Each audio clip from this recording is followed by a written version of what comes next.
আম্মু কি রান্না করেন? ইলিশ মাছ। ইলিশ মাছ কি মাইখা রান্না করবেন? হ্যাঁ।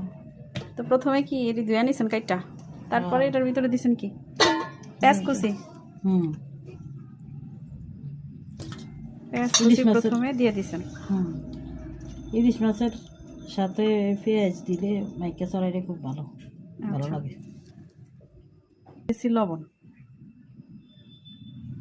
মাখানোর জন্য দিয়ে দিতেছি হলুদ, পরিমাণ মতো হলুদ,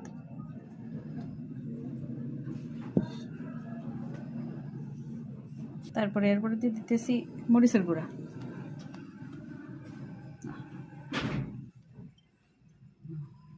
পরিমাণ মতো মরিচের গুঁড়া। এখন কি দিবেন আম্মু? তেল। তেল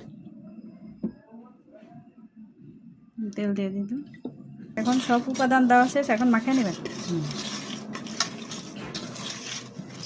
এখন আম্মু মাছগুলো সুন্দর করে মাখিয়ে নিতেছে।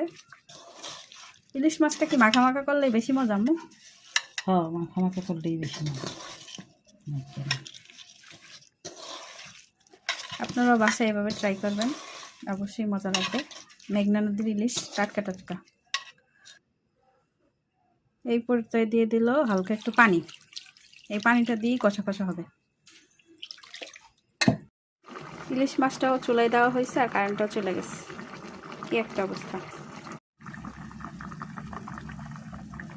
ইলিশ মাছটা প্রায় হয়ে আসছে, একটু পরে নামায় নিব। অনেক সুন্দরই কালার আসছে, হয়ে গেছে, এখন নামায় নিব।